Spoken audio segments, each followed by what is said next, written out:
फलम तत् वंदितानंदे वोक्षमरहण कंसो देवदत्ता परम सिद्ध भगवान की जय। देवादिदेव 1100 आदिनाथ भगवान की जय। 1000 शांतिनाथ भगवान की जय। पार्श्वनाथ भगवान की जय। महावीर भगवान की जय। आचार्य श्री शिव कोट्याचार्य महाराज की जय। आचार्य श्री कुंकु सागर जी कनक जी पदम जी देव की जय। दिनवाणी माता की जय। देव जैन धर्म की जय। शाश्वत तीर्थ विराजमान आचार्य गुण वत्सल मूर्ति श्री वैराग्यनंद जी गुरुदेव की जय।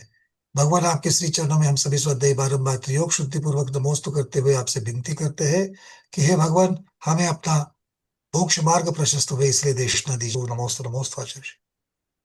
भगवती आराधना गाथा नंबर 316 पेज नंबर 283। ये दल गुण परिणाम वेचावच्चम करे दिशा हुस्से वेचावच्चेन तदो गुण परिणामो पदो बोधि। इस प्रकार ऊपर कहे यति के गुण में जिसका परिणाम दृढ़ होता है वह साधु की वैयावृत्ति करता है। अर्थात जिस साधु का साधु के गुणों में परिणाम दृढ़ है वो साधु साधु की वैयावृत्ति करता है। वैयावृत्ति करने से गुण परिणाम होता है। गुण परिणाम का मतलब अर्थात उन साधुओं के गुणों की प्राप्ति होती है। आशय यह है कि इस यति में ये गुण है, यदि मैं इनकी सेवा न करूंगा तो ये गुण नष्ट हो जाएंगे। जिसको वैयावृत्ति की आवश्यकता है, अगर उसको वैयावृत्ति नहीं मिलेगी तो उसके अंदर जो रत्नत्रय आदि गुण हैं वे गुण नष्ट हो जाएंगे।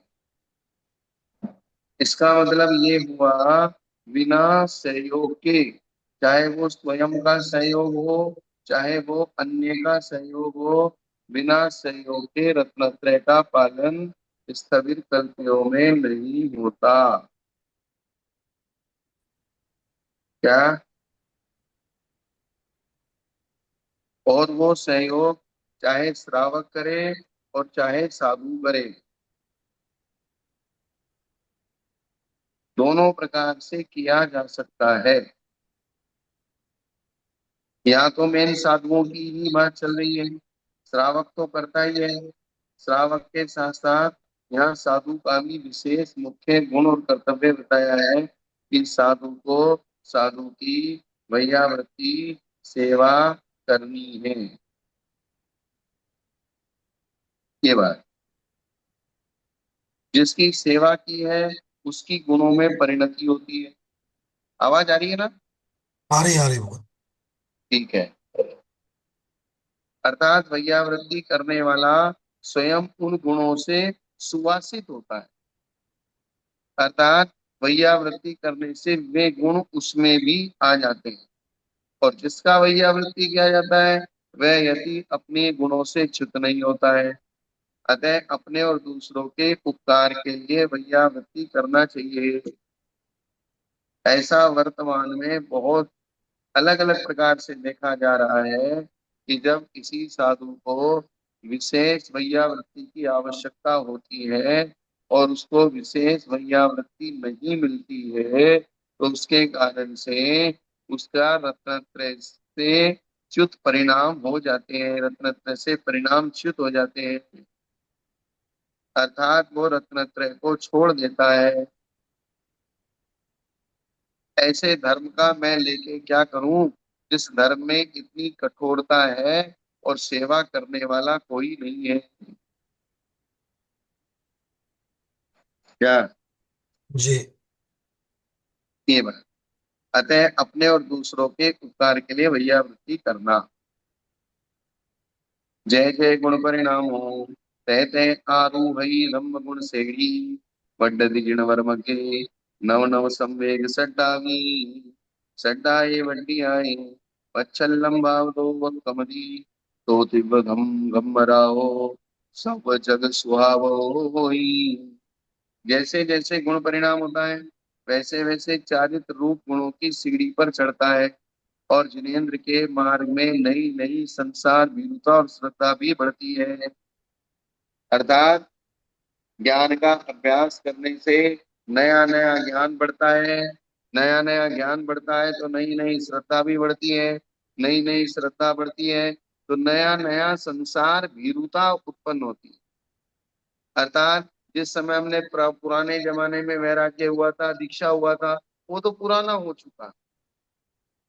अब अगर उसको नया सिस्टम में, यानी कि उसको वापस रिवीजन नहीं करेंगे तो वो वैराग्य, वो भीरुता, वो संवेग, वो श्रद्धा, वो चारित्र आदि गुण शिथिल हो जाएंगे, कमजोर पड़ जाएंगे। और कमजोर पड़ जाएंगे तो फिर वे अपने कार्य की सिद्धि नहीं कर पाएंगे। जी। कमजोर पड़ेंगे तो अपने कार्य की सिद्धि कैसे करेंगे? यहाँ जो भी कुछ चाहिए अतिशय वाला चाहिए। क्या? जी मतलब एक जो दूसरे के गुण में आरक्त हो रहा है, उसके गुण का सम्मान कर रहा है, उससे दोनों का फायदा हो रहा है, दोनों के मन में वो गुण के प्रति सम्मान की भावना बन रही है। हाँ, साधारण चीजों से कुछ होने वाला नहीं है। आपका रत्नत्रय भी होगा तो उसको असाधारण बनाओ, अतिशयवान बनाओ। जो भी गुण है आपके, चाहे 28 मूल गुण है, चाहे आपके सटावश्यक है, चाहे आपके प्रसम संवेग आस्तिक अनुकंपा भाव है, सम्यक दर्शन ज्ञान चारित्र है, 10 धर्म है, सब में विशेषता आनी चाहिए। और विशेषता भी विशेष विशेष विशेषता आनी चाहिए, अतिशय आना चाहिए। क्षमा भाव का अतिशय होना चाहिए, प्रकृष्ट होना चाहिए। वैयावृत्ति का विशेष, जब वैयावृत्ति का नंबर आए तो वैयावृत्ति में माहिर होना चाहिए। उत्कृष्ट स्वरूप। हाँ, तो ही जाके बात का मजा आता है, नहीं तो मजा नहीं आएगा, बात आनंद नहीं आएगा।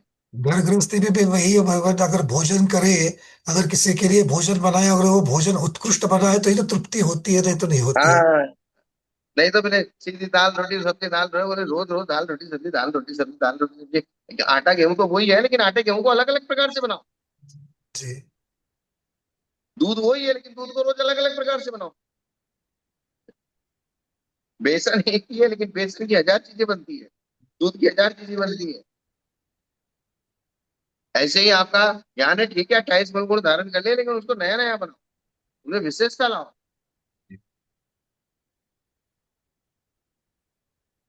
यहाँ गुण शब्द से गुणों के विषय, गुणों को विषय करने वाला स्मरण ज्ञान कहा गया है।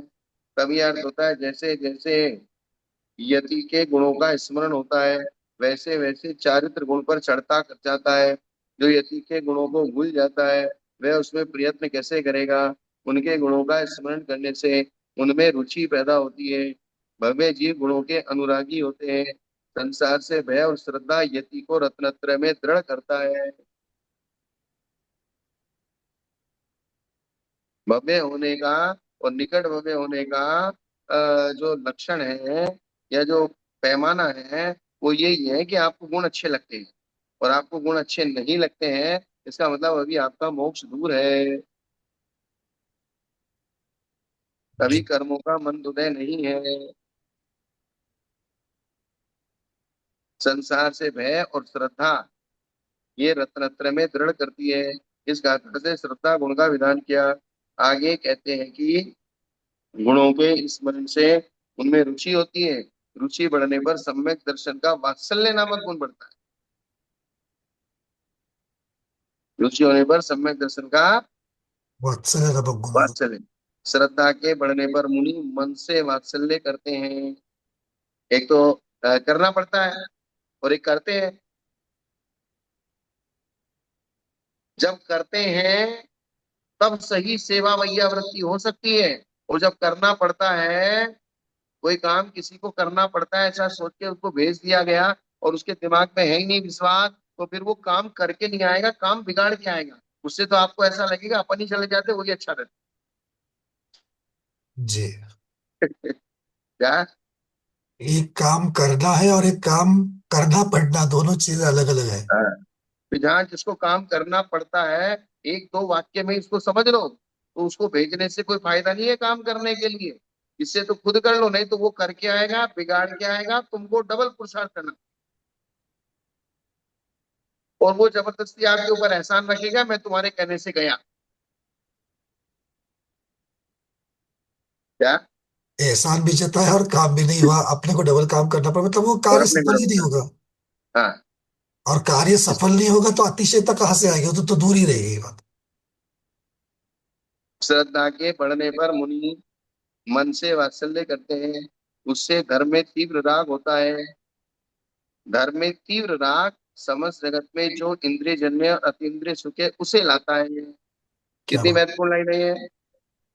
जी। जिसको धर्म में तीव्र राग होता है, तो इस संसार में जितने भी इंद्रिय जन्य सुख है और अतीन्द्रिय सुख है, वे सब उस राग से आते हैं। किससे आते हैं? धर्म में तीव्र राग करने से होते हैं। इसलिए बोले राग राग है। आग आग है, जंगल की आग है, चूल्हे की आग है। जंगल की आग जलाती है, चूल्हे की आग जिलाती है। जंगल में आग लगेगी तो जीवन नष्ट हो जाएगा, चूल्हे में आग नहीं होगी तो जीवन नष्ट हो जाएगा। इंद्रिय के विषयों में राग होगा तो जीवन नष्ट हो जाएगा, और धर्म के प्रति यह राग होगा तो जीवन में सारे सुख मिल जाएंगे। इसलिए पहले राग को कन्वर्ट करना है, राग को खत्म नहीं करना है सीधा सीधा। बहुत सुंदर। राग खत्म होना ही नहीं है अभी, तो इस पर्याय में तो पता हाँ, नहीं है। अभी राग खत्म होने का टाइम नहीं है। तो अप्रशस्त से प्रशस्त में लगाते हैं उसको। हाँ, अब इस पंचम काल में अब राग खत्म करने का पुरुषार्थ मत करो। स्वाध्याय बात समझ में आ रही है कि बड़ी पते की बात है ये। हाँ। नहीं तो फिर रास्ता ही भटक जा रहा, रास्ता ऐसा रास्ता कि जिस रास्ते पर कुछ मिलने वाला नहीं है उस पर चलने से जो है उसी को सही तरीके से लगाना, ये कह रहे हैं भगवान यहाँ पर। स्पष्ट लिखा है ना, धर्म में तीव्र राग समस्त संसार में जितने भी इंद्रिय सुख और अतीन्द्रिय सुख। अतीन्द्रिय का मतलब मोक्ष के सुख, और इंद्रिय सुख का मतलब संसार के सुख, वे सब धर्म में। और धर्म की परिभाषा क्या है? रत्नत्रय। जी। तो रत्नत्रय में तीव्र राग होने से संसार के सुख भी मिलेंगे और मोक्ष के सुख भी मिलेंगे। और इस पंचम काल में आपका 10वां गुण स्थान से ऊपर 11वां तो हो नहीं सकता, इसलिए राग खत्म होने वाला नहीं है। तो 5वें गुण स्थान में, चौथे गुण स्थान में, साधु लोग 6ठे गुण स्थान में, 7वें गुण स्थान में, तो सराग संयम है। इसलिए संयम का नाम भी क्या दिया? सराग संयम। इसलिए सिर्फ कन्वर्ट करो ज्यादा से ज्यादा, इंद्रिय विषय सांसारिक सुख इन सबको छोड़ के उस राग को रत्नत्रय में लगाओ। मुझे राग पूर्वक रत्नत्रय का पालन करना है। मेरे रत्नत्रय निर्दोष बने, मेरे रत्नत्रय में अतिचार ना हो। मुझे रत्नत्रय को पालन करने के लिए जो साधन है वे भी मुझे प्यारे नहीं। हमें समझ में आ रही है बातें, धर्म में राग करना है ऐसे भगवान कह रहे हैं, तो मतलब क्या करेंगे हर रोज में? धर्म में अब राग यहाँ करना है मतलब क्या करना है? अब यहाँ सब वितरागी बन के बैठ जाएंगे, नहीं नहीं नहीं हमें तो कुछ नहीं, हमें तो कुछ नहीं, ऐसे उससे कुछ नहीं होगा। कोई एक आध दूसरा बता सकता है कि धर्म में राग करना है तो क्या करेंगे? क्या करना है हर रोज? अब सुन सुन तो ले लिया, आप क्या प्रैक्टिकल भी तो करना पड़ेगा। हेमांगी दीदी क्या करोगे? भगवान एक दो मिनट थोड़ा सा, हाँ हाँ, पूछिए पूछिए। क्योंकि ये अंदर अंदर घुसने वाली बात चाहिए हमको यहाँ पर। नमोस्त गुरुदेव। वंदना भैया जी। हमारे जो श्रावक के 6 आवश्यक है, और देव पूजा, गुरु शास्त्र उपासति, ये जो आवश्यक है उसको नियमित से करना है। चलिए, और पूर्णिमा दीदी।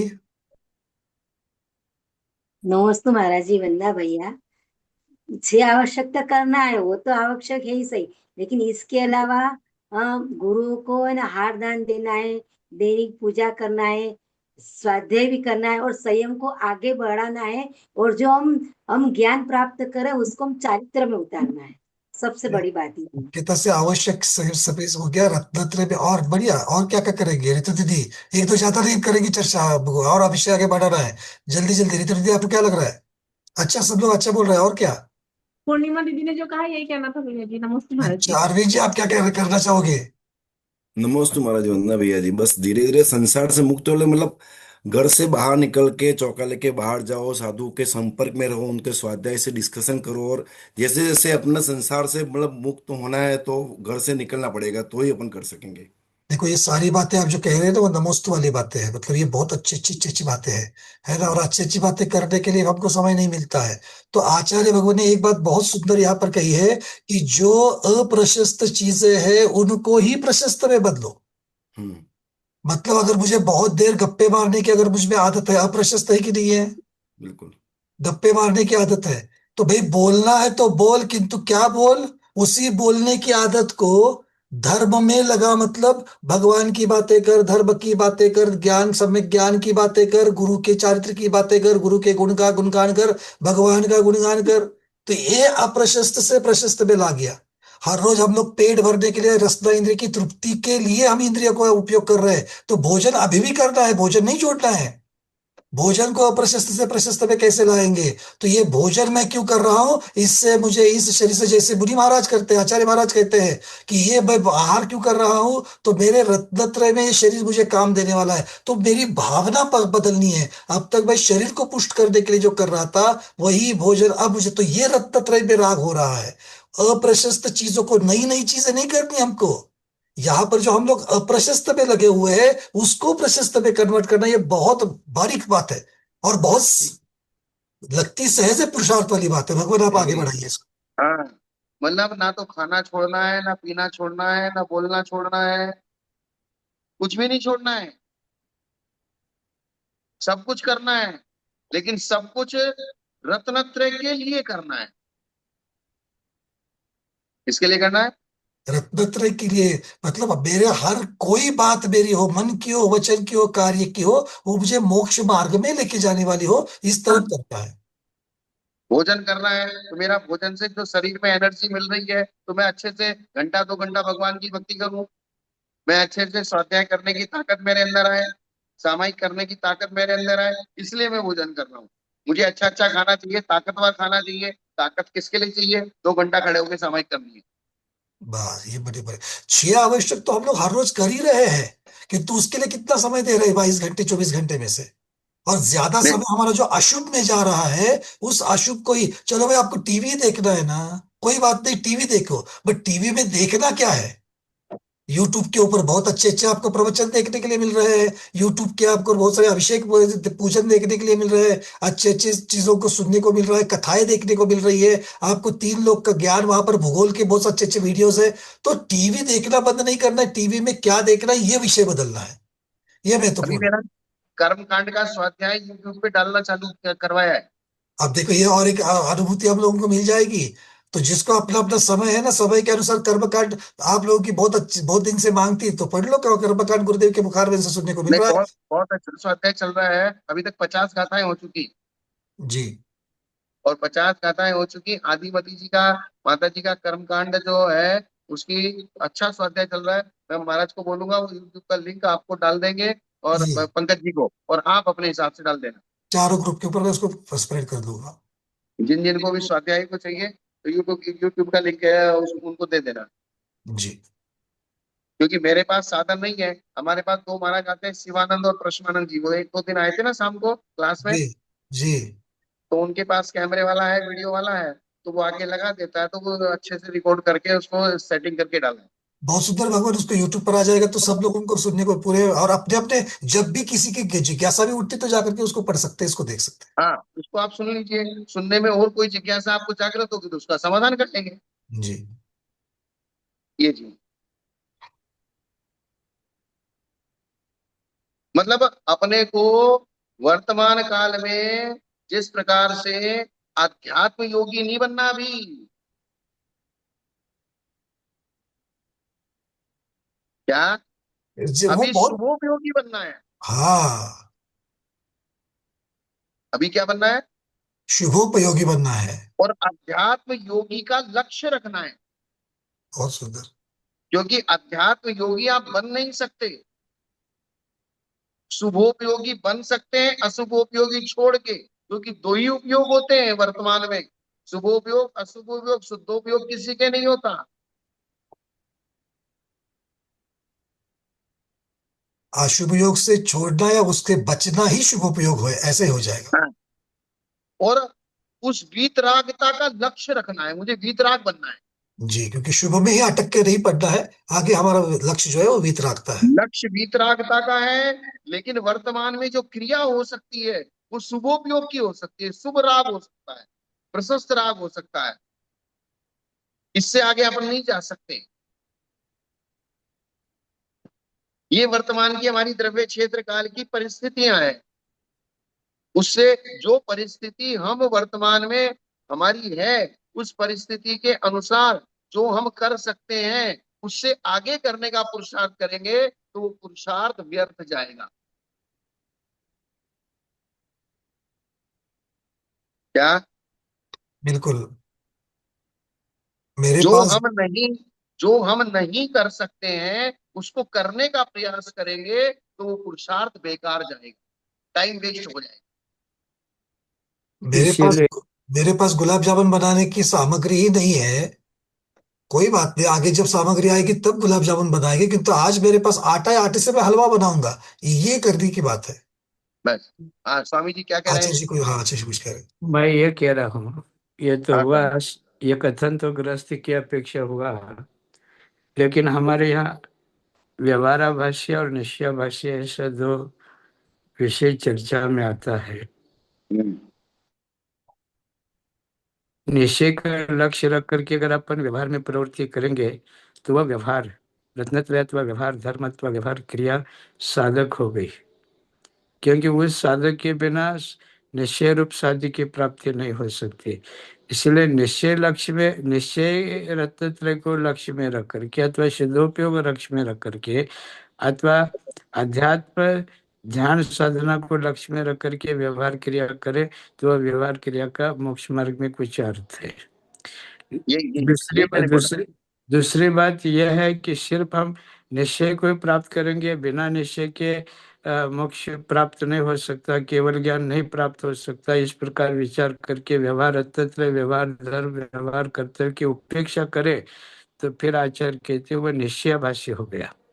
बिना व्यवहार रत्नत्रय धर्म के बिना भी निश्चय की साधना नहीं हो सकती। इसलिए दोनों को वहाँ पर यथा योग्य महत्व दे करके दोनों को ही साधक साधन मान करके स्वीकार करना पड़ेगा। यही बात। इसलिए व्यवहार भी अपने जगह पर महत्वपूर्ण है, निश्चय भी अपने जगह पर महत्वपूर्ण है, लेकिन शुक्ल ध्यान रूप जो निश्चय रत्नत्र है वह भी एक दृष्टि से आत्म उपलब्धि के लिए वो भी साधन ही है। पंकज जी, वो कोई साध्य नहीं है, वो भी साधन ही है। साध्य तो अपने आप को प्राप्त करना यह है। इसलिए अभी महाराज साहब जो कथन करे ना, अभी तो अपन निश्चय की बात ही नहीं करना है। ये कथन तो गृहस्थी के लिए बिल्कुल तंतोतंत सही उतरता है, क्योंकि अशुभ से बचने के लिए शुभ में प्रवृत्ति होना ये अनिवार्य है, और ज्यादा करके गृहस्थों में उसी में प्रवृत्ति हो सकती है, सिद्धि की प्रवृत्ति तो हो नहीं सकती। लेकिन मुनियों की अपेक्षा अगर कथन करे तो मुनि इस काल में छठे सातवें गुणस्थान में होने की वजह से उनको निश्चय रत्न त्रय का भी वितराग सम्यक्ता और वितराग चारित्र का भी समय समय पर अनुभव करने के लिए कहा। अन्यथा वह मुनि मात्र और मात्र शुभ क्रिया में ही लगा रहा 24 घंटे, तो वह भी व्यवहाराभासी हो गया। फिर मुनि व्रत धार अनंत बार जो कहा ना, वो उनके ऊपर वह लागू होगा। पंचम काल में भले शुद्धोपयोग का फल केवल ज्ञान नहीं है, लेकिन शुद्धोपयोग का अभाव भी नहीं है। यह संतुलन तो रखना पड़ेगा। शुद्धोपयोग का अभाव नहीं कह रहे स्वामी जी, शुद्धोपयोग का अभाव नहीं है, लेकिन शुद्धोपयोग जो वर्तमान में हमारे है वो बहुत प्राथमिक स्टेज का है। जो कुछ है सिर्फ छठे गुण स्थान में रहना चाहना तो वह अंतर्मूर्त में छठे गुणस्थान से सातवें में छठा उनको जाना छठे ही से सात पड़ेगा। में जाएगा, सातवें से छठे में आएगा, छठे से सातवें में जाएगा, सातवें से छठे में जाएगा। तो उन्होंने एक चीज कही है कि जैसे साधु का कर्तव्य बताया ज्ञान और ध्यान, तो निरंतर अगर वो ज्ञानोपयोग में लगा रहेगा तो ध्यान की प्रक्रिया बनेगी कभी कभार।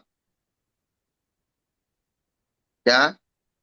हाँ, कभी कभार कहने के बजाय अंतर्मुख में तो छठे से सातवें में जाना ही हाँ, पड़ेगा, क्योंकि वही। छठे का काल भी अंतर्मूर्त ही है क्योंकि और सातवें से फिर छठे। सातवें गुणस्थान की व्यवस्था वो ध्यान में बैठा है तो ही सातवें गुणस्थान की व्यवस्था होती है, ऐसा नहीं है। जी, वह तो प्रवृत्ति इतर समिति आदियों का पालन करते हुए छठे से सातवें में जा सकते हाँ, हैं। मतलब वो शुभ योग की क्रिया करते हुए भी सातवें में ही जाता है।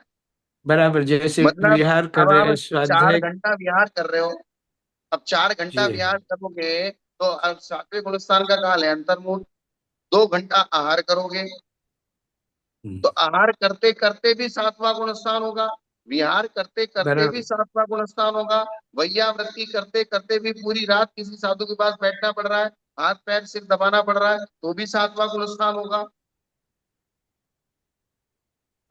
तो यहाँ जी, एक वो वाला शुद्धोपयोग जो सिर्फ और सिर्फ ध्यान में होता है, लेकिन वर्तमान का जो ये सातवां गुणस्थान है, ये सातवां गुणस्थान और इसमें जो शुद्धोपयोग होता है वो क्रियाएं करते हुए भी होता है।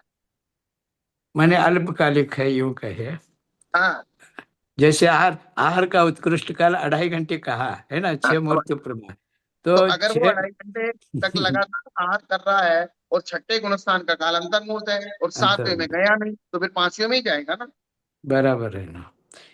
इसीलिए वो प्रवृत्ति के साथ साथ निवृत्ति का भी, जैसे से- 2 पैर है तो एक पैर आगे एक पैर पीछे, इसी प्रकार गति होती है।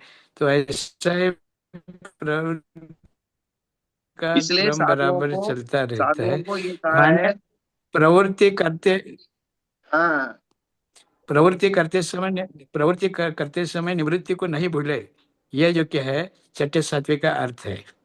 अगर आपने कोई शुभोपयोग का कार्य नहीं पकड़ रखा है, आप खाली बैठे बैठे आपका आधा घंटा वेस्ट चला जाएगा, जो वर्तमान में और बराबर। प्रैक्टिकल में देखा जाता है। इसलिए उस शुभोपयोग के कार्य को हम फंसा के रखते हैं। अर्थात हमने ये भगवती आराधना का स्वाध्याय हमने ले लिया तो हमको 3:30 से 4:30 आना ही है, किधर किधर भी इधर उधर कितने भी घूमते फिरते रहे। शाम का स्वाध्याय करना है तो सुबह शाम तक 5 स्वाध्याय हमने हमको पता है कि यार शरीर तो जरा सा भी एकदम से शिथिल होता है, प्रमाद करता है, अरे यार रहने दो, आज रहने दो, और रहने दो तो रह ही जाता है।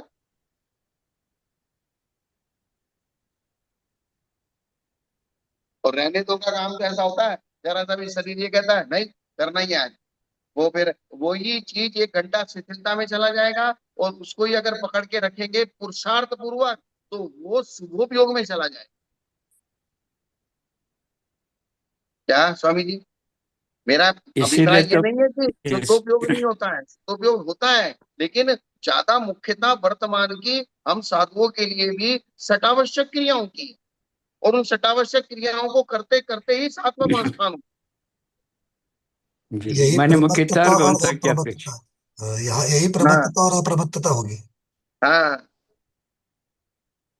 माने क्या होता है पंकज, दिमाग में कभी ऐसा आता है यार आज थक रहे हैं, पंकज जी को फोन किया, नहीं आज आज आज स्वाध्याय नहीं करेंगे, अब वो तो रह रहा है तो रह ही जाता है। लेकिन फिर उस काल में क्या होता है, उस काल में फिर प्रमादी होता है, उस काल में हम दूसरा काम नहीं कर पाती।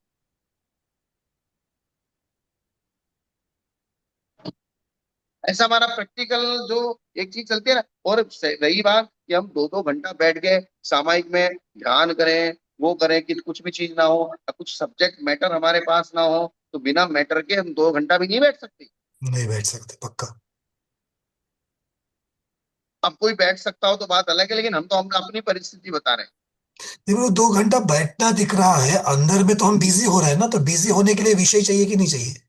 हाँ, या तो नींद आ जाएगी, या प्रमाद आ जाएगा, या फिर विषाद इधर उधर जाने लगेंगे, अगर हमारे पास पावरफुल सब्जेक्ट नहीं है तो। बिल्कुल।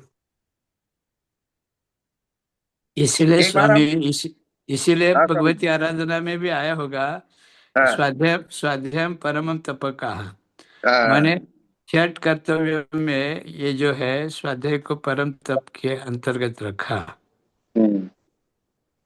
क्योंकि हम जब, चित्त के रोध और इंद्रियों का निरोध जो है स्वाध्याय में सहज रूप से हो जाता है, क्योंकि लक्ष्य इसी में लगता है। अभी देखिए ना, पंकज जी 2 बजे शुरू करते हैं और आपका क्लास होते होते 4:30 बज जाते हैं, लगभग 2.5 घंटे का समय कैसे गया कुछ पता नहीं लगता। लेकिन ये 2.5 घंटे ऐसे किसी कोने में बैठ जाए ना, तो फिर जो क्या है। तो नहीं होगा। हाँ, यही बिजी रहने के लिए विषय है ना यहाँ पर, और वो विषय को अगर रुचिकर बनावे तो वही तो ये उसकी परिणति की समझ में नहीं आया। और तो यहाँ पे बीज, उपयोग और योग जो बदल रहा है वह भी ज्ञानात्मक ही और ध्यानात्मक ही बदल रहा है, इसलिए बस, इसको भी धर्म हाँ ध्यान के अंतर्गत रखा। तो बिल्कुल। बिजी रहने के लिए हमको कुछ ना कुछ मैटर सब्जेक्ट इस प्रकार से सेट करना पड़ेगा। एक तो प्रमाद वाला होता है, अब 2 बजे क्लास चलनी है तो चलनी है, और वो ऑनलाइन ऑन करना है तो करना है। और वो भी मतलब समझ में आने लग जाए और उसका आनंद आने लग जाए ना, तब तो ठीक है, नहीं तो फिर उसमें भी उब जाते हैं। फिर उब जाए तो चलो भाई, ये तो हमारे सिर की बात नहीं है। तो पंकज जी जो कह रहे वो गणित और 3 लोक में भ्रमण करा रहे हैं, ऐसा होता जब हम है। छोटे थे पंकज जी, हम आपको एक फिर बात व्यक्ति बताते हैं, हमारी दीक्षा को 8 महीने ही हुए थे। अच्छा।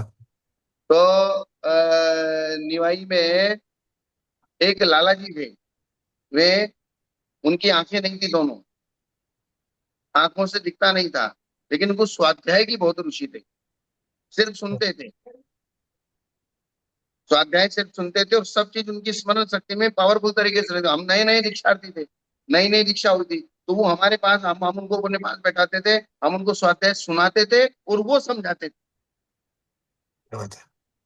क्या बोले, तुमने ये लाइन पढ़ी ना, इस लाइन का ये अर्थ है, ये लाइन पढ़ी है, इस लाइन का ये अर्थ है। हमको लाइन का अर्थ लगाना नहीं आ रहा था, तो वो हमको लाइन का अर्थ लगा के बताते।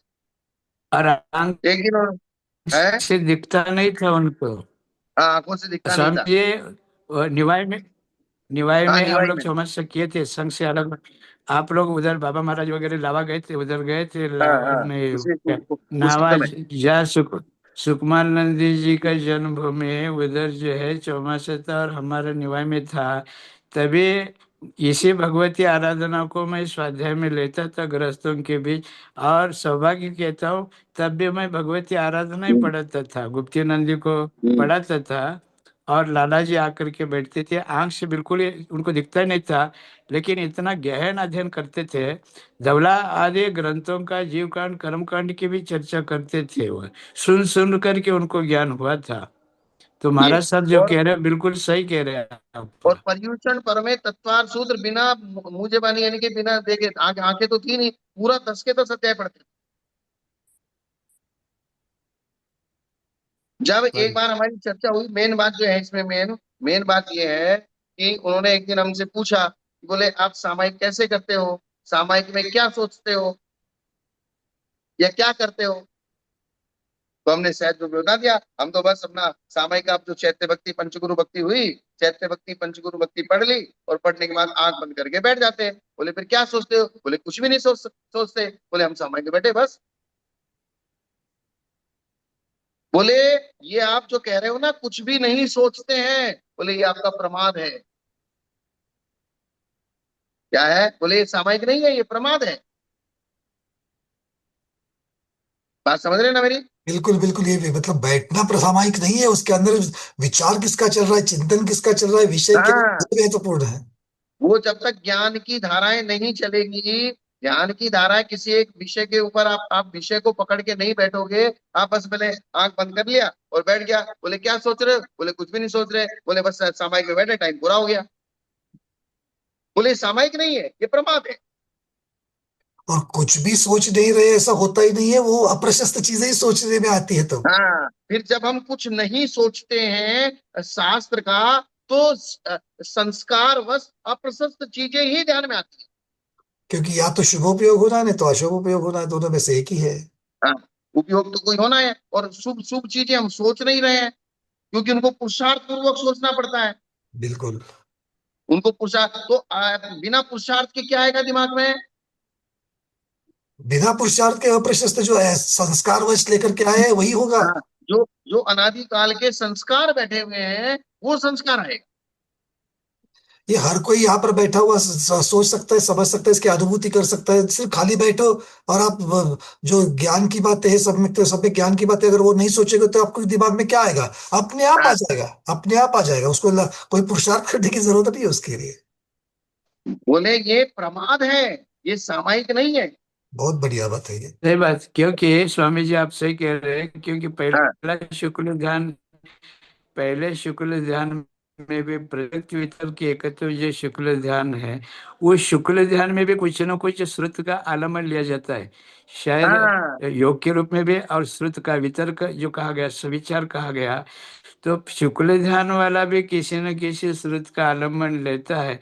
तो अभी तो हम प्राथमिक साधक है, ये इसलिए बात। कुछ न कुछ सोचना तो सही। और अगर आध्यात्मिक दृष्टि से जो उत्तर दिया ना स्वामी, वही सामयिक है। मैं आपने कहा कुछ नहीं सोचते, कुछ नहीं सोचना, ये ये भी आध्यात्मिक नहीं है श्रेष्ठ कि सामयिक हम है। कुछ नहीं सोच रहे तो हम आध्यात्मिक हैं। ये प्राथमिक शिष्य के लिए है, साधक के हाँ, लिए ये जो है योग्य नहीं है। लेकिन माँ चिट्टम माँ जंपा माँ चिंता किम भी हुई थिरो, अप्पा अप्पा में रहो, इनमें वो परम हवे जानम। माने शरीर से भी चेष्टा मत करो, वचन से भी गुड। कुछ जल्प मत करो, और मन से भी कुछ मत सोचो। ये श्रेष्ठ ध्यान, कुछ नहीं करना, यही श्रेष्ठ सामयिक ध्यान है। लेकिन अभी के काल के अनुसार ये हो भी नहीं सकता और करना भी उचित नहीं है। हाँ, तो इसको करके आप आध्यात्म योगी नहीं बन सकते। नहीं बन सकते, अभी तो हाँ, नहीं बन सकते, चौथे हाँ, काल तो में बन जाए तो वंदनीय है। ये हमारा कहना है। जी बराबर है। हमारा जो सब्जेक्ट है ना, वो सब्जेक्ट हमारा इस तरफ मोड़ के लाने का कि हमारी जो वर्तमान की द्रव्य क्षेत्र काल की परिस्थिति है, उस परिस्थिति के अनुसार हम कितने हैं, इसका मेजरमेंट लगा के हमको करना है। सामयिक में क्या करते, कुछ नहीं करते, कुछ हाँ, नहीं करना ही है श्रेष्ठ सामयिक है। लेकिन ये अभी के काल के अनुसार शक्य नहीं, वो कभी फिर आगे। नहीं, आगे भी वो कुछ नहीं करते ऐसा नहीं है। आगे भी वो श्रुत ज्ञान में बारीकी से लगते हैं। बराबर है। द्रव्य गुण पर्याय विचार अर्थ संक्रांति वो सब चलता है। हाँ, पहले शुक्ल ध्यान में यही चलता है। हाँ, कुछ नहीं करते ऐसा तो है ही नहीं। केवल माचित। ज्ञान पाने तक, केवल ज्ञान पाने तक शुद्ध ज्ञान का ही आधार है। हाँ, इसलिए श्रुत ज्ञान को ही तीर्थ कहा है। श्रुत ज्ञान को ही तीर्थ कहा है, और श्रुत ज्ञान रूपी तीर्थ को करने वाले तीर्थंकर हैं, क्योंकि द्वादशांग के ज्ञाता हुए बिना शुक्ल ध्यान नहीं होता। जी। इसलिए जो बड़ी समोसरण सभा लगती है, वो सभा सिर्फ और सिर्फ श्रुत ज्ञान की व्यवस्था के लिए है, वो द्वादशांग की व्यवस्था के लिए। जब तो इंद्र को चिंता हो गई, भाई गणधर आए नहीं, भगवान की दिव्य सही। दृष्टि नहीं, तो भगवान को केवल ज्ञान होने से हमको क्या मिला? तो गणधर नहीं मतलब शुद्ध ज्ञान नहीं। बोले हमने इनका गर्भ कल्याणक बना लिया, जन्म कल्याणक बना लिया, दीक्षा कल्याणक बना लिया, सब कुछ बना लिया, इतनी मेहनत कर ली, तो हमको मिला क्या? प्रत्येक श्रावक को ये सोचना चाहिए, मैं साधु संत की इतनी सेवा करता हूँ, आहार कराता हूँ, चौका लगाता हूँ, उनकी वसतिका की व्यवस्था की, औषध दान की व्यवस्था की, सब कुछ की, लेकिन मुझे महाराज से मिला क्या? दो शब्द भी नहीं मिले, तो मतलब क्या निकला? मार्गदर्शन के दो शब्द तो मिले, देशना के दो शब्द मिले, ये चीज है। और पाने वाले को देशना के साथ में उनकी कृति से भी सीखना है। हाँ, बिना बोले ले भी तो साधु बहुत कुछ सिखा रहे हैं। जिया क्या, जिया क्या, इससे भी यह सोचे लिया क्या। हाँ, मैंने लिया क्या। हम्म। बहुत बड़ी बात है मैं ये। यही मैं यही तो कह रहा हूँ कि बोले हमने एक श्रावक को, प्रत्येक श्रावक को सोचना चाहिए कि बोले हम साधु की संगति में रहते हैं, साधु की संगति में बैठ के 24 घंटे उनके पास रहते हैं, हाथ पे हाथ दबा दिया, सिर दबा दिया, पैर दबा दिया, उनके चौके में हाथ की व्यवस्था कर दी। अरे 15 मिनट ऐसा भी लगाओ, भाई महाराज मुझे कोई ऐसी चीज बताओ कि जिससे मेरा आत्मा का कल्याण हो। कल्याण क्या पंतों में उलझे हुए लोग, क्या हाँ, दूध चढ़ाना क्या पानी चढ़ाना, गीले चढ़ाना सूखे चढ़ाना, इसी में उलझे हुए, क्या धर्म है बेकार। ये मुझे इसीलिए तो ये स्वाध्याय के अपने यहाँ ये जो अभी जो सेशन चल रहे हैं ना, ये इसकी ये विशेषता यही है कि यहाँ पर सिर्फ ज्ञान नहीं, तो ज्ञान के साथ साथ में कैसे जीना है, कैसे चिंतन करना है, करना क्या है, उसकी भी तो प्रैक्टिकल चर्चा चल रही है। ये चर्चा ये महत्वपूर्ण है, बहुत महत्वपूर्ण है ये। इसलिए और ज्ञान बिना ध्यान नहीं हो सकता, क्योंकि ज्ञान से ही ध्यान किया जाता है और ज्ञान का ही ध्यान किया जाता है। प्रवचन सार ग्रंथ का अगर गंभीरता से अध्ययन करे ना, बिना ज्ञान ध्यान नहीं हो सकता, और ज्ञान का ही ध्यान किया जाता है। ज्ञान आत्मा में है, इसलिए आत्मा का ध्यान ही यथार्थ ध्यान, और उससे केवल ज्ञान प्राप्त होने वाला है। ये बात। पर का ध्यान से क्या लाभ है, वो तो अनादिकाल से करते ही आ रहे हैं। इसलिए कहने का मतलब हमारा इतना ही है कि धर्म में तीव्र अनुराग, और यहाँ श्रावकों की बात कहीं नहीं आ तो साधुओं की बात चल रही है कि संलेखना तभी हो सकती है जब धर्म में तीव्र अनुराग होगा। तीव्र अनुराग वाला कुछ भी कर सकता है। जैसे वो पत्नी को ससुराल में छोड़ आया, ससुराल में छोड़ आया, रात के 12 बजे पत्नी की याद आई, बाहर बहुत तेज बरसात हो रही और पूरी बाढ़ आ गई, उसको ठहरा नहीं जा रहा, पत्नी के बिना मन नहीं लग रहा, तो बरसात में ही बाढ़ में ही चला गया, बाढ़ में ही बहता बहता पत्नी के यानी कि ससुराल में पहुंच गया। दरवाजे चारों तरफ से बंद थे, रात के 12-1 बज रहे, तो बोले खिड़की से चढ़ने की कोशिश की तो एक रस्सी पकड़ के चढ़ गया, और वो रस्सी नहीं थी, सांप था। उसके दिमाग में तो सिर्फ और सिर्फ पत्नी थी, ना तो वो बाढ़ दिख रही थी, ना वो पानी दिख रहा था, ना वो सांप दिख रहा था, और सीधा पत्नी के पास पहुंच गया। ये तीव्र अनुराग है। कितना उत्साह। हाँ, और मतलब जहाँ इतना आचार्य भगवत, उत्साह आपको जब जि- रत्नत्रय के प्रति होगा। हाँ आचार्य भगवत वही कह रहे कि इतना उत्साह आपके पास है, रुचि लाना नहीं रुचि आपके पास है, बस उसको मोड़ करके धर्म में लगाओ। पंकज उसको जी, मोड़ के रत्नत्रय के प्रति लगाना है। जिसमें रुचि होती है ना, अति रुचि, उसमें अति उत्साह होता है। उत्साह का अर्थ ही वीर है, बल है, आत्मिक बल। जी जी जी। और वो चीज अगर आपने, जैसे लोक व्यवहार में प्रेम के चक्कर में उस चीज में आप उत्साह दिखाते हो, वही प्रेम थोड़ा सा कन्वर्ट करके इधर ले आओ। आज भी बच्चे फांसी खा जाते हैं, दोनों बच्चे प्रेमी प्रेमी दोनों एक साथ गले में लटक के, गले में फांसी का फंदा लटका के दोनों एक साथ मरते हैं। दोनों एक साथ एक दूसरे को आलिंगन करके नदी में कूदते हैं। बोले दोनों साथ जिएंगे, साथ मरेंगे, साथ जन्म की कसम खाएंगे। जहर खाएंगे, बोले दोनों एक साथ खाएंगे। फांसी पे लटकेंगे, दोनों एक साथ लटकेंगे। तो कितना उत्साह है उस राग में। इसका मतलब राग हमारे अंदर प्रेशर लाता है, ताकत लाता है, उत्साह लाता है। इसलिए उन्होंने उसी राग को उस धर्म में कन्वर्ट करो। उसी राग को किसमें कन्वर्ट करो? धर्म में कन्वर्ट करो। हाँ, बस तो वो आपका काम बन जाएगा, एक ही पर्याय में काम बन जाएगा। इसलिए सम्यक शब्द जोड़ा, वो सम्यक महत्वपूर्ण है।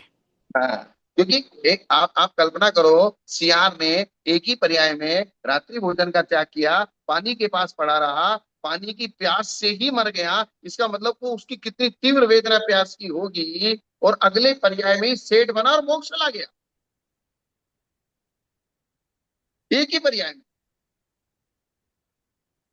दूसरी पर्याय भी नहीं लेना पड़ा, कहने को त्रियंश था,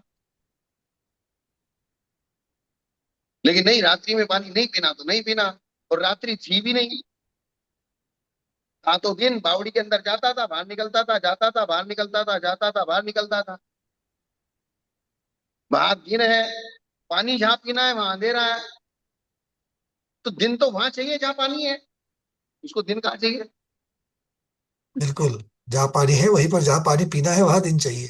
वहां दिन चाहिए। ऊपर दिन है तो ऊपर दिन का क्या करूं? ये अज्ञानता की चरम सीमा क्या है ये? ये अज्ञानता की चरम सीमा। अगर कोई मनुष्य होता तो मनुष्य मनुष्य थोड़ी ऐसा करता है कि मैं रात को पानी पी रहा हूँ।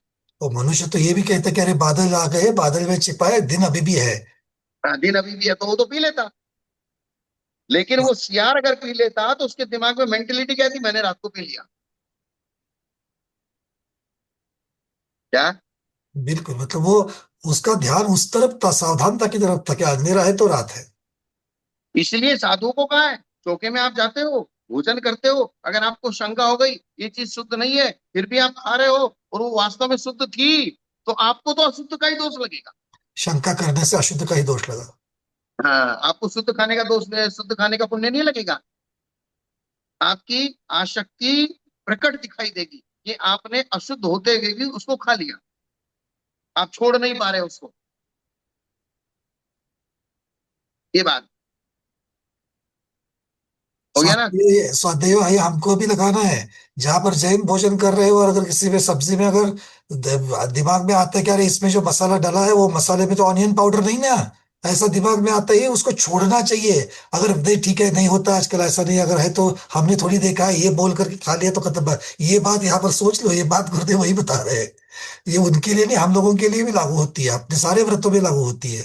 इसीलिए आजकल तो क्या है, बाजारों में सारी चीजों को स्वादिष्ट बनाने के लिए कुछ ना कुछ कुछ ना चीजें, चाहे ऑनियन पाउडर हो, चाहे लहसुन का पाउडर हो, और एक अजीनोमोटो आता है, अजीनोमोटो का आजकल यूज करते हैं, वो सब गलत गलत चीजें यूज कर लेते जी जी जी। हैं। अजीनोमोटो क्या होता है? वो कुछ चाइनीज व्यंजन में पड़ता है, हमने भी सोचा भक्ष्य है। वो चाइनीज से मसाला, बनाते हैं, कुछ चाइनीज चीजें बनाते हैं, मतलब आजकल जो चाइनीज करके जो शाकाहारी व्यंजन बनते हैं वो उसमें अजीनोमोटो पड़ता है। वो अलग अलग हमने तो सुना है, नमूने। नमक जैसा ही कुछ बात है हमने तो वो।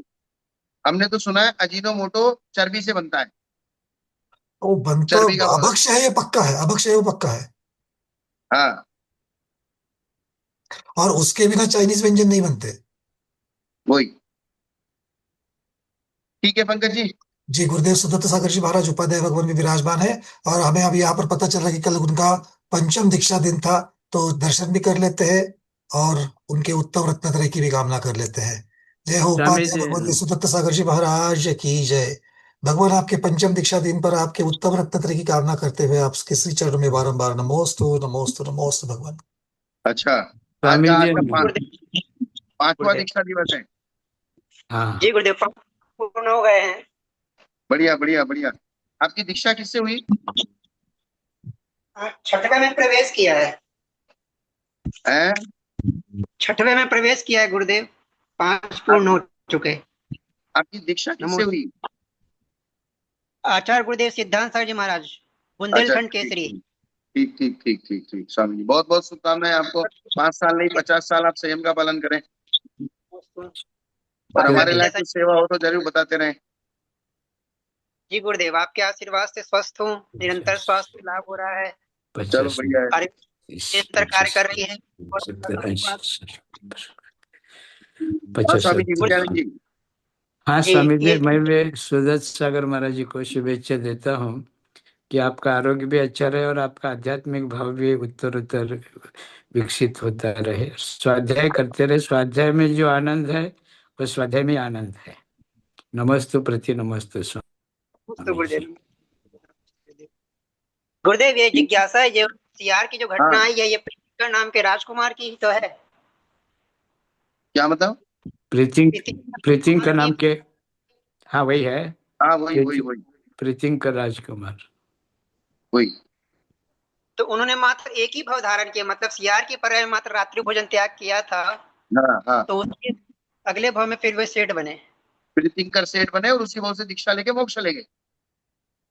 रात्रि भोजन के त्याग का फल चरम शरीर की प्राप्ति, ऐसा यहाँ समझ सकते हैं क्या फिर? हाँ समझ सकते हो। मेन रात्रि भोजन नहीं, मेन जो धर्म के प्रति उनको जो एक तीव्र अनुराग था,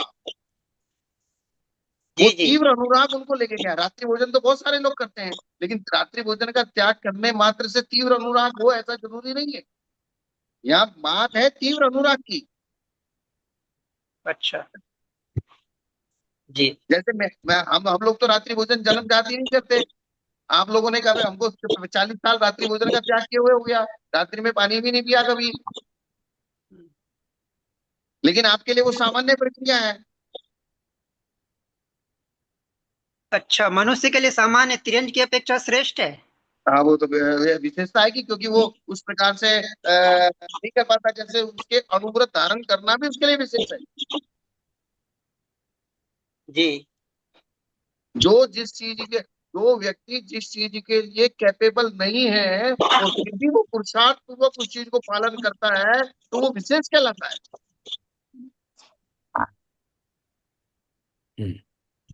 बाली मुनिराज का ये वर्णन फिर आता है हिरण के पर्याय का, फिर तो उनको भी ले सकते हैं। हाँ जी गुरुदेव, नमस्ते। ठीक है स्वामी जी। चलिए आज के स्वाध्याय को स्मिता मेहता दीदी आपका प्रश्न मेरे पास भेज देना, हम गुरुदेव तक पहुंचा देंगे। आज के स्वाध्याय को इतने का समय हो चुका है। आज के स्वाध्याय को गुरुओं के श्री चरण में बारंबार नमोस्तु वंदनम इच्छाकार करते हुए यही पर समापन करते हैं। जैनम जयतु शासनम, जैनम जयतु शासनम, जैनम जयतु शासनम। जय जी नमो।